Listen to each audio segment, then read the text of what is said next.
Ladies and gentlemen, let me say something clearly. If you're tired of being emotionally pulled in every direction, if you're exhausted from feeling triggered, drained, or thrown off by people's opinions or behaviors, then it's time to become emotionally bulletproof. Not cold, not numb, but grounded. Here's where it starts.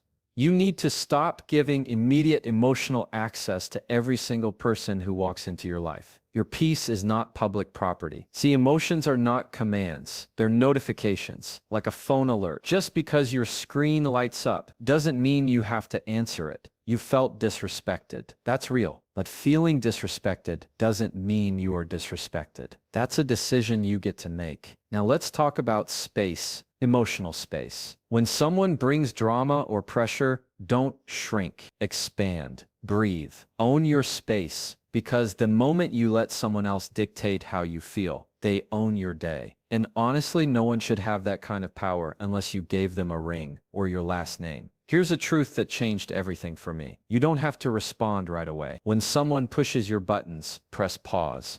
That pause is your power. Not everything deserves an emotional reaction, especially from someone who is learning to lead themselves. And then there's this whole idea of validation, waiting for people to clap like or approve what you're doing. Let me save you years. If you're not enough without their approval, you'll never be enough with it. Validation from others is addictive, but self-respect, that's permanent. Now let's be clear, calm is not passive. When you respond calmly, you're not letting someone win. You're just showing that their chaos doesn't move you. You're anchored. That kind of calm, that's paw people can't understand. And when they can't control you emotionally, they'll call you cold. Let them. They just don't know what boundaries look like. Finally, protect your energy like your bank account. Ask yourself, is this worth my emotional investment? If it's not, withdraw. Log out. Walk away. Emotions are signals, not shackles. That single shift in mindset can change how you move through life. We're taught to listen to our emotions, and yes, they are valid, but valid doesn't always mean true. And it definitely doesn't mean in charge.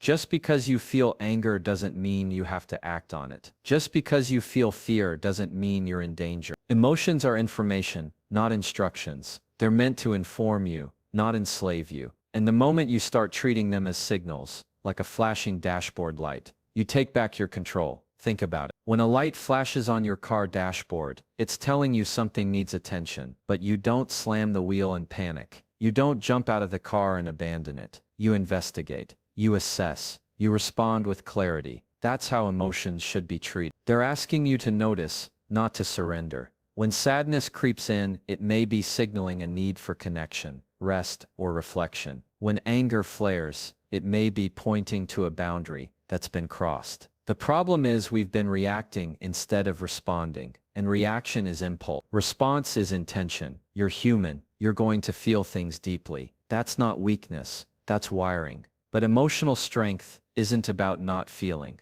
It's about not being ruled by what you feel. There's power in feeling something strongly and still choosing your response. That's maturity. That's self-leadership. The loudest person in the room isn't the strongest. The calmest is because when emotions rise, it's easy to lash out, shut down, or spiral. But the emotionally grounded person pauses. They observe. They choose their action rather than default to reaction. That pause, that's your armor. The truth is, emotions come and go. What you felt with deep certainty last night might feel irrelevant by tomorrow morning.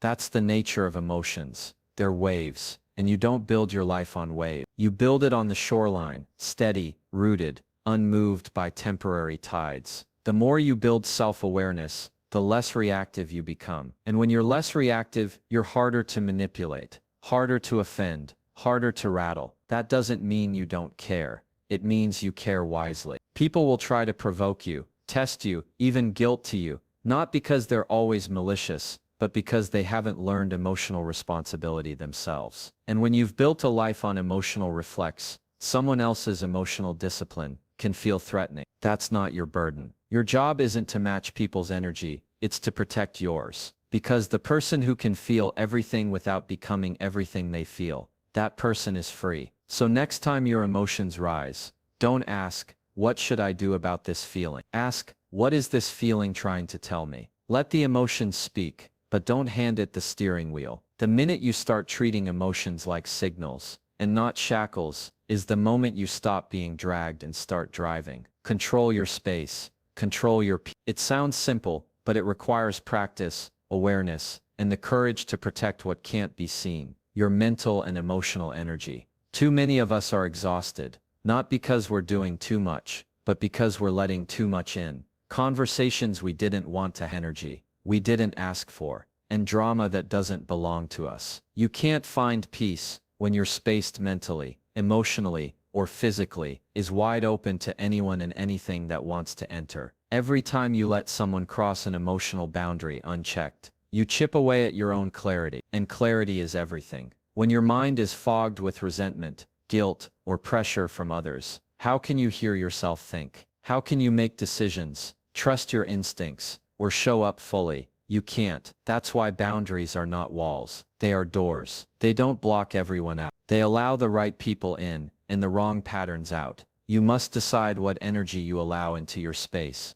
because not everyone deserves access to you. Just like you wouldn't leave your front door wide open at night, you can't leave your emotional door open to people who don't respect your peace. If someone constantly drains you, pressures you, or pushes past your limits, and you say nothing, that's not kindness, that's self-abandonment. Protecting your space doesn't make you rude, it makes you responsible. You have a responsibility to your own well-being before you serve anyone else's comfort. Some people thrive on chaos. They live in it, they stir it, chase it, and invite others into it. If you're not careful, they'll rent space in your mind for free and rearrange your furniture. That's why protecting your space is not about control over others. It's about control over yourself. It's about knowing when to engage, when to step back, when to say no, and when to walk away. Peace doesn't just happen. It's something you fight for by choosing it daily. You can't change how people act, but you can control how long they stay in your world. You can't prevent conflict,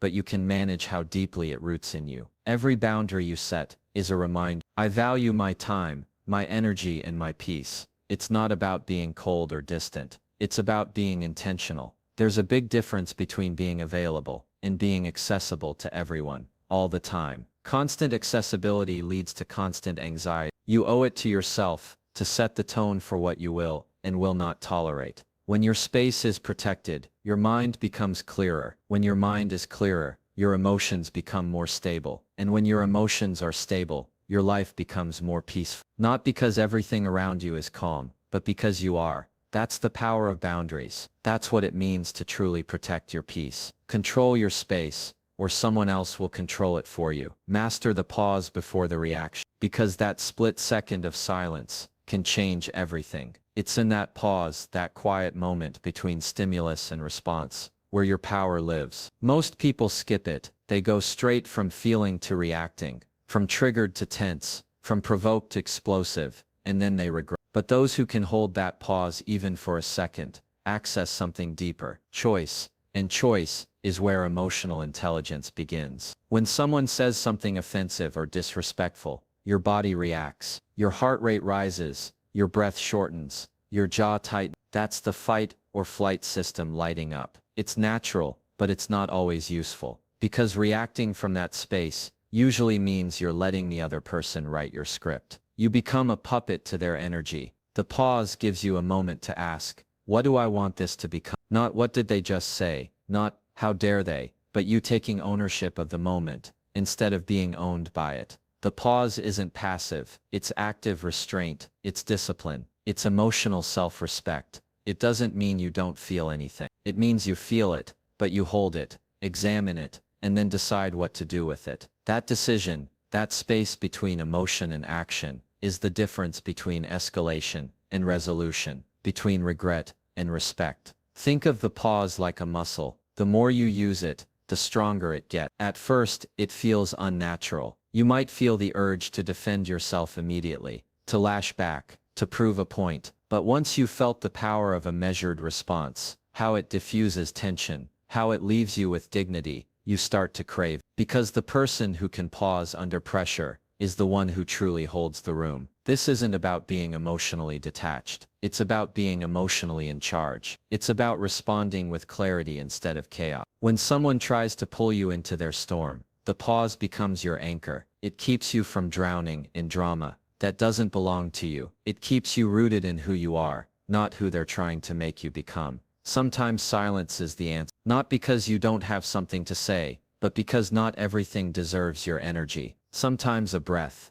a blink, or a step back is all you need to come back to yourself before you respond. That second of silence might save a relationship, keep your integrity, or protect your peace. Mastering the pause doesn't mean you never speak up. It means when you do, you speak with power, not panic. You speak with purpose, not pettiness. That's the difference between reacting from pain and responding with strength. So next time you feel the heat rising, don't rush into the fire. Pause, think, then speak. That moment of mastery may not change the world, but it will change your world. One choice at a time. Validation is an inside job. No one gets to define your worth, but you. That's a truth many of us intellectually know, but emotionally forget. From childhood, we are wired to seek approval, a good grade, a compliment, a like on social media, someone saying I'm proud of you. All of it feeds that craving to be seen, affirmed and accepted. And while there's nothing wrong with appreciation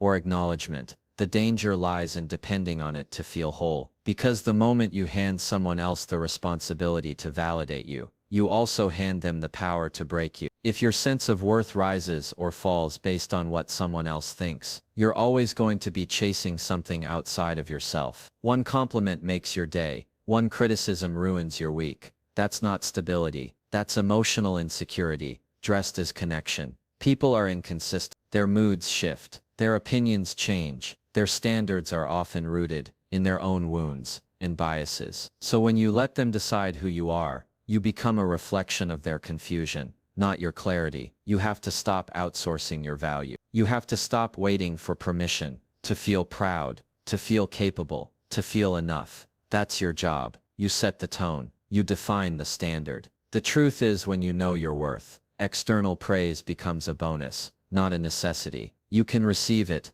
appreciate it, but not depend on it. Because your identity isn't up for debate every time someone doesn't understand you, doesn't like you, or doesn't choose you. Here's something most people don't realize. People see you through the lens of their own perspective, their experiences, their fears, If someone has never seen self-respect, they'll call you arrogant. If someone's used to overgiving, your boundaries will feel offensive. Their feedback often has more to do with them than with you. That's why validation has to come from within, because no one else is living your life, carrying your history, or walking your path. Delegation means trusting your gut, even when it's unpopular. It means celebrating your progress when no one else notices. It means choosing yourself even when someone else doesn't. It means being able to stand in the mirror and say, I like who I am becoming, without needing someone to echo it back. That's real freedom, when you no longer look outside to feel good inside. And don't get it twisted. Validating yourself doesn't make you closed off or unteachable. It means you're grounded enough to receive feedback without being destroyed by it. You can listen without losing yourself. That's emotional maturity. So, if you're still chasing applause, take a step back. Ask yourself, would I still be proud of this if no one clapped? If the answer is yes, you're on the right track, because the loudest validation you'll ever need is your own inner voice saying, I'm proud of you, keep going. That's the kind of validation that doesn't fade, doesn't depend, and doesn't break when people walk away. It stays because it came from you. Respond with clarity, not chaos. Calm is not weakness, it's precision. In a world that rewards loudness, reactivity, and quick comebacks, choosing calm feels countercultural. But here's the truth. The loudest person in the room isn't the strongest. The clearest one is. When emotions are high, when tempers flare, and when pressure is heavy, it's easy to match the chaos. It's easy to snap, shout, or shut down. What's difficult and far more powerful is to respond with intention, not impulse. Calm is not about being passive or detached. It's about being deliberate. It's about choosing to see the full picture when others are trapped in their tunnel vision. It's not that you don't feel the emotion. It's that you don't let the emotion run the conversation. When someone attacks you, blames you, or provokes you, the chaotic thing to do is react from your ego. But the precise thing to do is respond from your value. And that response comes from clarity, from knowing who you are, what matters to you, and what's worth your energy. Clarity doesn't mean you always have the perfect word. It means you've practiced enough self-awareness to know what you won't do. You won't yell just because someone else is yelling. You won't mash disrespect with disrespect. You won't lose yourself just to prove a point. That kind of clarity speaks louder than any argument, because people don't just hear your words, they feel your energy. And when that energy is rooted, calm and focused, it disarms even the most chaotic of situations. Chaos wants you to join it. It wants you to react quickly, emotionally, without thinking, because that's how it spreads. But calm is contagious, too. When you stay grounded, you give others permission to meet you there. And even if they don't, you remain in control of yourself. That's emotional leadership. That's what makes people remember you. Not the noise you made, but the presence you held. There's also something deeply strategic about calm. When you're calm, you see what others miss. You catch the lie behind the insult. You notice the insecurity behind the arrogance. You observe the pattern behind the behavior. You respond not just to what was said, but to what was meant. That level of response requires a still mind, one that's not constantly triggered or desperate to win. Choosing calm doesn't mean you don't set boundaries or speak up. It means you do those things better with authority, not aggression, with precision, not panic. Calm allows you to speak truth in a way that doesn't burn bridges, unless that bridge needed to be burned long ago. So the next time chaos comes knocking, whether it's in a conversation,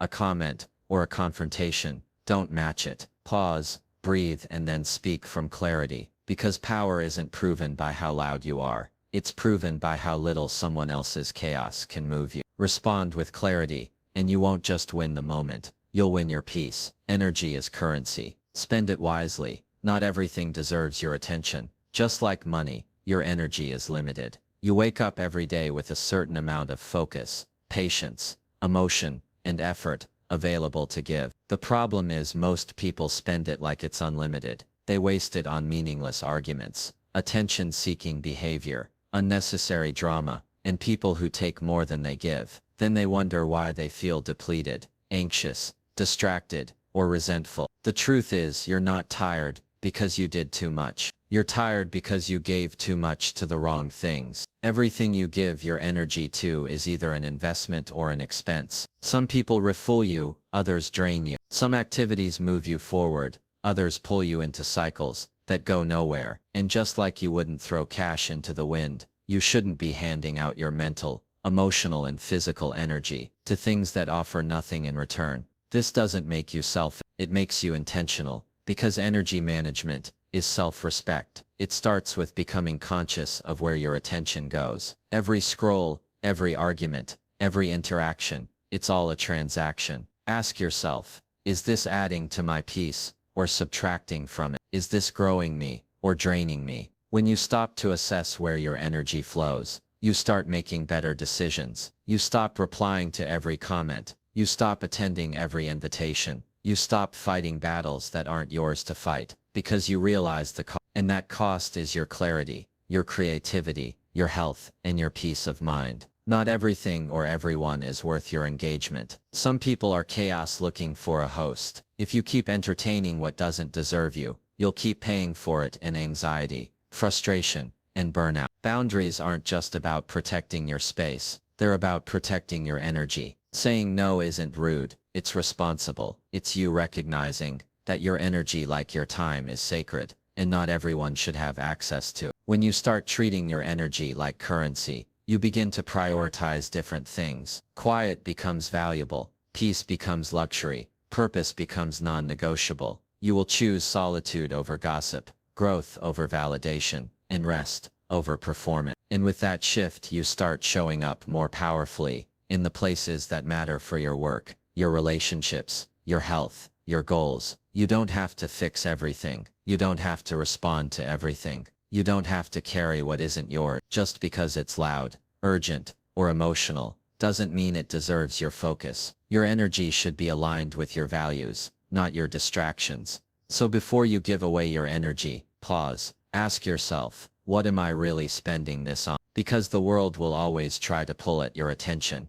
But the more wisely you spend your energy, the richer your life becomes. Not in noise but in meaning. Spin wisely, and protect what fuels your peace. When you learn to manage your emotions, protect your space, master the pause, Validate yourself, respond with clarity, and spend your energy wisely. You become emotionally bulletproof, not cold, not distant, but unshakable. The kind of person who can move through chaos without becoming it, who can feel deeply but still lead with logic, who chooses growth over drama, peace over pressure, and intention over impulse. Becoming emotionally bulletproof isn't about building walls, it's about building strength, a quiet, calm, grounded strength that no one can steal, shake, or define for you. Because once you take ownership of your emotions, your reactions, and your energy, you stop living at the mercy of the world and start living with purpose. Thank you.